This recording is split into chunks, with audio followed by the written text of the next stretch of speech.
My name is Jerry Danielsen, and I'm a candidate for the College of the Canyons Board of Trustees. It's District Area Number 4, which is Canyon Country. It's part of Saugus and part of Newhall, and that's who I am. I'm a small business owner. I've been a small business owner since for 30 years. My business is called Busy Signal Studios. It's a recording studio. I'm an alumni of College of the Canyons. I went to Arroyo Seco Junior High School. I went to Hart High School. I went to California Institute of the Arts after going to COC. And I've been a member of this community since 1972. I put on events. I'm kind of well known in the community. I teach music lessons.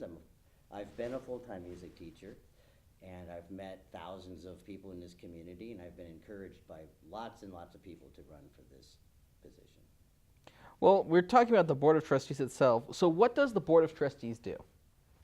The Board of Trustees, the way I understand it, is, well, the people on the Board of Trustees are representatives of our community to give some kind of taxpayer oversight. The taxpayers of our land are helping our college here, and the people on the Board of Trustees are community members to help make decisions regarding how that taxpayer money is spent. And there are some other decisions, there are approvals made regarding teaching and the way things are run here, you know, through the chancellor, and the Board of Trustees can hire and fire a chancellor, and they hired this current chancellor, and that's what it is. You know, it's a community presence in the administration here. You mentioned the chancellor. So what is the role of the chancellor? The role of the chancellor is to, well, I know what this chancellor has done. I don't know everything, but overseeing and planning lots of big vision stuff. There is a lot of physical building expansion going on both campuses. The new parking lot supposedly coming here on the Valencia campus, and the Canyon Country campus has those multi-storied buildings that are planned, and the parking situation is always changing. It's always lovely. It's always lovely. It's an interesting place over there. I really like it. That's part of my district, actually. I've been there many times. In fact, when it opened in 2007, I believe, I went there like right away. I was excited. Whoa, there's a college campus right in my district here. But anyway, yeah, and I've been to board meetings where the chancellor has given presentations to the public and the board about her activities, lots of events, lots of community events, lots of planning. And she also hangs her photographs up in the hallways, apparently, sometimes. Yeah, I have heard that there are some photos of hanging up all over the place. Right. And that's meant to be funny, of course. Oh, no. It is completely fine. I hear they're really good. No, the reason I was asking is because I know that is a primary function of the Board of Trustees, is about the chancellor and what she does and what her functions are for the college itself.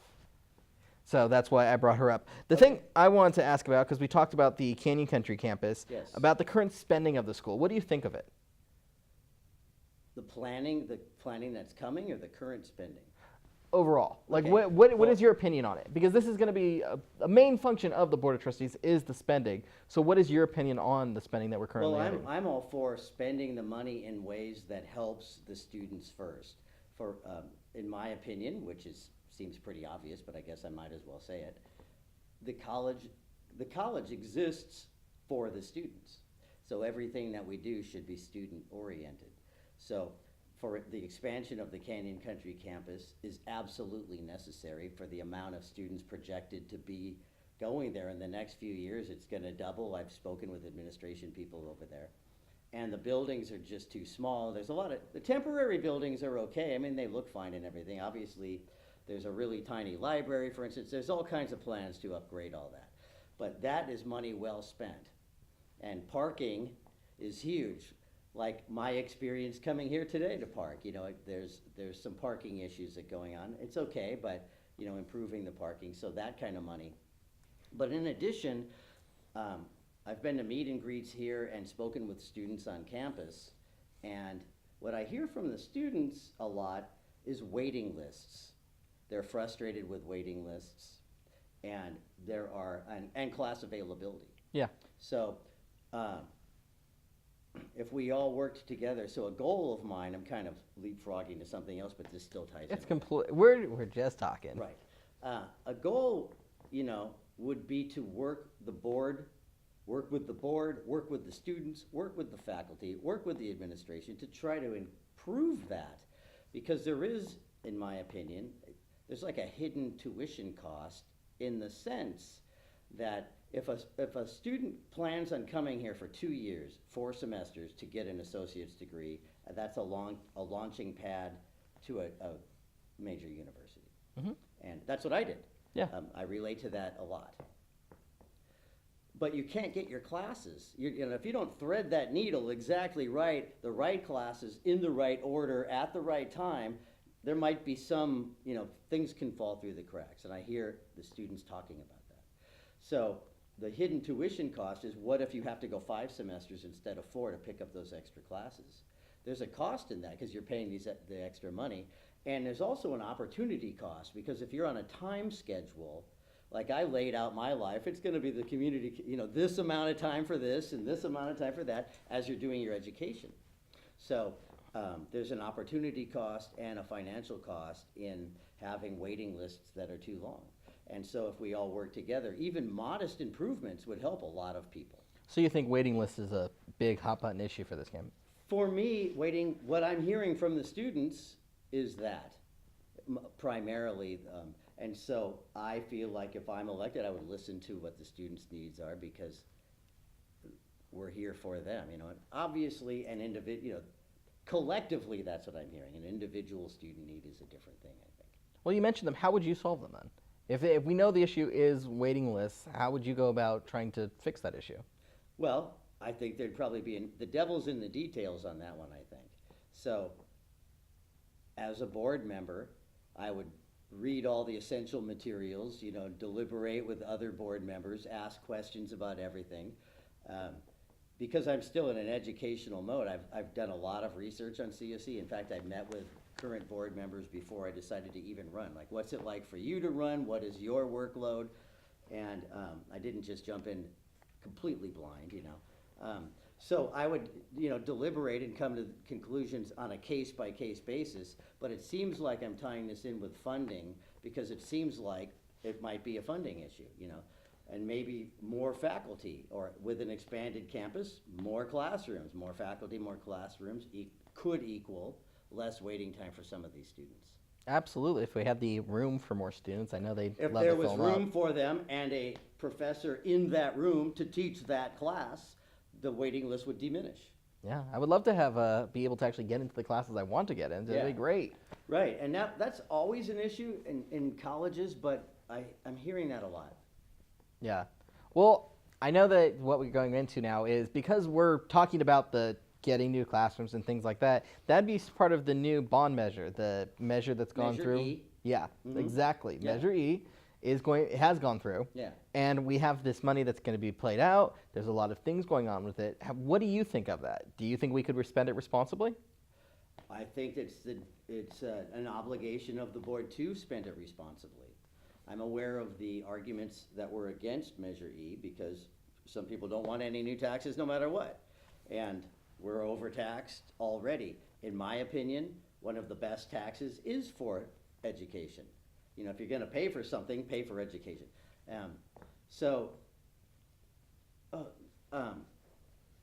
The money's coming from Measure E. Yeah. If you voted for it or not, it passed. I voted for it. And it needs to be spent responsibly. The job of the board is fiscal responsibility and fiscal health, and but also moving forward. So these plans, I spoke with some administration on the Canyon Country campus, and they showed me, here's where this is going to envision this building here, and that kind of thing, and ensuring that actually happens. Because sometimes in the middle of something, somebody gets a bright idea to shift something. Does that answer your question? Yeah. No, because it's such the responsibility for that rides on the Board of Trustees, which is why I was concerned with it. Because I know there was Measure M as well, right, which had previously gone through. Right, and Measure M was supposed to pay for a bunch of stuff, and some of it got paid for, and some of it didn't, apparently. And there's still Measure M money the end of Measure M money's going on, and then the Measure E money comes in to pick up some loose ends, more than loose ends, of course. But they're not just loose ends having everything that's going to happen with Measure E. But yeah, it's a continuation kind of thing. So I was all for it. But yeah, so, the transparency of what happens on the board matters a lot as well. So the board makes various decisions, and I think those should be transparent to the public. The taxpayers, it's taxpayer money, so the taxpayers should have a right to know exactly what happens with what's going on. Yeah, cool. Well, I know that the Measure E is going to hopefully solve the parking issue. Do you think it will? I went to the last board meeting just last week and saw a presentation on the parking structure here on the Valencia campus. And yes, it looks like it's all green light. It's a green light thing. There's an issue with when to start it because of the fact that there's an area, I think it was 750 parking spaces that the construction will take place, but while the construction's going on, you lose those parking places, so it's gonna cause a parking issue while it's being built, but then they're going to add, I think, approximately 1,000 more spaces. So in the end, it'll be 1,750, I believe. I'm pretty close. I'm hoping it's 1,750 because it was only 750 spaces we're losing. That's what it is now. I would love to see it be like 3,000 spaces. Right. I also thought maybe there could be more, but that's the plan that I heard that's currently there, Yeah. So it looks like that's green light, and it's just a matter of exactly when does it start. Oh, the reason I ask is because it's such a concern with this campus. Very much so. It's one of the main concerns with students because it's so And the students hard. have been asking for this for a long, long time. Yes. And that's why in my opinion, it could have been done earlier before this. There was the Measure E money, and it's such a necessity. If you're going to go to school here, you do have to park somewhere. It's one of the most obvious possible things, and it's the elephant in the room in some ways. And I visited this campus before I was running and noticed, wow, parking's getting a little harder. Yeah. I was here myself in 2008 as a student, and it was just as bad. Yeah. If not worse. Mm-hmm. I mean, they've built more parking lots since then, but it was really, really bad, and it's continued to be that way. My wife attended the University Center a couple of years ago, and I used to go there with her sometimes, up the road there. And parking there didn't seem quite as bad because it's just for the University Center, but still, sometimes it was full. I think it's always full now. And when it's full, where are you gonna go, So you go way down to the very end, like lot 8 and 7 down there, and that's okay, but then it's a 10 or 15 minute walk to our building that we're in right now, and which is okay too, but there are better ways to do it. Yeah, it's a long, long walk for all over this campus. And you forget something in your car, and then you have to go back and get it. Yeah, 20 minutes round trip. I would love it if they didn't do that because I would like to just get in my car, be here, walk out whenever I need to, and I'm here. Right. It's just one of those things. The other issue I wanted to talk about was the campaign itself. This is one of the first times that people have had to actually campaign to get a seat on the board. What do you think about that? I think it's a good thing probably to shake it up a little bit. I considered running before, so this isn't a new bright idea, and I didn't because I'm very busy, active in my business, and I decided to jump in now, kind of unaware of the other people jumping in the other districts, although by now I've met just about everybody, and I've met my opponent, and she's very friendly and nice, and she mentioned how she's not used to campaigning. And she's run unopposed many times, and I think it's over the years, culture changes, and technology changes, and things change, And I believe I can provide a fresh sort of perspective, a fresher insight. I bring a lot of business experience with me. I've had to balance the books year after year after year for decades, and I've dealt with that aspect of running a recording studio. No matter what the business is, you're dealing with money, and so it's life. yeah, right. And I happen to run a responsible business, and I've been doing it for a long time, so obviously something's going right. And I think I can bring that a fresh new perspective here, and I do try to keep my fingers on the pulse of our current culture, and the job market changes too. So people come here, and they're going to enter some kind of job market. Hopefully. I guess you could be a full-time student until you retire, but that's probably a trick too. But all kidding aside, and we have to be aware of that, and so that's again why the students first thing. What is the job market? We have to cater kind of what we're doing with the looking towards the future. And it's possible. There are things that I've done year after year after year, and I have to catch myself if I get stuck in my ways or whatever, and maybe it's possible to unstick the whole thing and get some new people on the board, and like a little renaissance here for College at the Canyon. So why do you think the city of Santa Clarita should trust you over Michelle? Trust is an interesting word. I've never done anything untrustworthy. They can. Well, I mean, they're entrusting you. They're entrusting trusting. me. They're trusting you to watch the chancellor, as I believe pretty much the role itself is. Right. They're trusting you to do that. So why should they do it over Michelle, who's done it for a while? Well, that's for them to decide, But I think I can present the fact that I am a business owner, and I've been an upstanding citizen of our community for since 1972. As I mentioned before, I'm also very involved in the community, so I'm probably a little more known in the community than just your neighbor down the street who you never see kind of thing. Although, not everybody knows who I am, but I'm out there doing stuff quite often, We volunteered for Michael Hofflin, my wife and I, and she was a volunteer. She was on the board of directors for the Domestic Violence Center, and I'm doing stuff with her. And she was a Rotarian. So when you're out there doing stuff, it's different than when you're just in your job and you go to work and all that stuff. So I've known a lot of people here, and a lot of people, I guess, have trusted me. I have a lot of clients, and if they didn't like me, they would just stop, And the clients I have are Santa Clarita residents. Occasionally somebody else, but largely. And largely in my district, So I believe I have a great relationship with my community here, and I think that the people who have paid any attention to me at all, would have a reason to trust me. What do you think of your opponent? I've met her a couple of times. She's very friendly. She speaks out at board meetings, and I have nothing personally against her.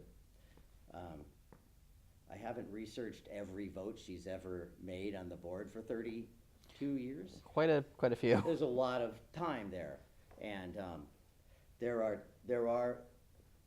again, I can just go to why I'm running, and my guiding principle is that students first, and faculty, by the way, is also ridiculously important, because the students need the faculty in order to give them the knowledge or whatever, So I think standing up for the students and the faculty is something that I probably would do more, being an educator myself. So I relate to what it's like to be an educator and a student. Of course, I was a student here. Well, it just says without faculty, you wouldn't have students. Right, and the faculty sometimes needs resources, Mm-hmm. And of course, an individual might, collectively the faculty needs resources, and keeping up with technology is part of that, and keeping up with an expanded campus, and keeping up with the number of growing students, and if we can cut the waiting list, it all goes hand in hand, there's a symmetry there. Well, this is also the first year that we've had lines drawn for the districts. Mm-hmm. Correct. What do you think of that? Well, there was a reason for that. I know there's a reason for it. To represent people more accurately? Accurately, exactly. That's the right word. Because if 5 board members are all from Newhall, the people in Canyon Country or Saugus aren't being represented. Mm-hmm. and there are demographic differences within Santa Clarita. It feels like a small town when you've been here a long time, but it's a large place, 200,000 or so. Yeah, and we're very diverse. Yeah, very. And there, there was a fight against that, apparently, against the districting. And I think that was an unnecessary fight, that they should have just done it without any kind of lawsuit or craziness behind that. A waste of money to have a lawsuit like that when that money could be spent on other things. My opinion. And it's the role of what they decided to do. Yep. And so I'd have to say, philosophic, this is the first year that it's happened. So this is the first, and this is also the first year that the election for the COC Board of Trustees is in a major election cycle. Because as far as I can remember, it was always an odd numbered year in April or something, and 7% of the population comes out and votes. It's a pretty typical amount for a vote like that. If you're voting April 7th, 2015, or whatever it would have been, much less participation. And we're supposed to be representing the community. And the community, of course, it's the community's fault in a way for not voting, but just typically that's just the way it goes. The community votes more during a presidential election, so it gets people to the polls. Hopefully they're paying a little attention to the local races and not just the big, more famous ones. Well, I mean, they're pretty distracting. Yeah, well, the TV's all full of that. We're not getting all this huge television coverage on the College of the Canyons, or even our local propositions. There's like 17 of them, I think. Yeah, there's quite a few, and a lot of truthfully, stuff. those things, and the local school boards, and the water board, and the local and the city council, those things affect our local life more so than who the president is, with exceptions. There are exceptions, they're like war or something. Well, your opponent said that local elections are the most important thing that we can possibly vote on. Do you agree? The most important? I'd say one of the most important. Yeah, and again, that's kind of, so she and I agree mostly on that, because that's what I just said. I said it with different words. Yeah. No, I'm just asking because that's who you're running against. And there is a concern that people will go, okay, president, okay, Congress, okay, forget the rest of them. It's good to vote all the way down ballot. Yeah, no, it's great to actually be informed. Yeah. Which is what we're trying to do. Right. We're trying to do that. And if somebody is a voter and they want to inform themselves, they can go to my website, and there are some issues there, and they can go to my social media. My phone number is even being published. They could literally email me or call me or something, and there are people doing that. But probably, I don't know what the percentage is, but if somebody wants to inform themselves, the issues are out there, and the information's out there. Well, I do know that the Ways to Meet You was recently done. They had the meet and greet here on campus. Yes. What did you think about that? I enjoyed it a lot. There was some disappointment with some of the other folks that it wasn't a COC-sponsored debate, but this is my first go at it, my first go at anything political, and I enjoyed it a lot. There were tables set up, and I stood in front of my table and just talked to people. Would walk by, and I would just introduce myself, and there were signs up, and I found that a lot of the students here didn't know much about the Board of Trustees.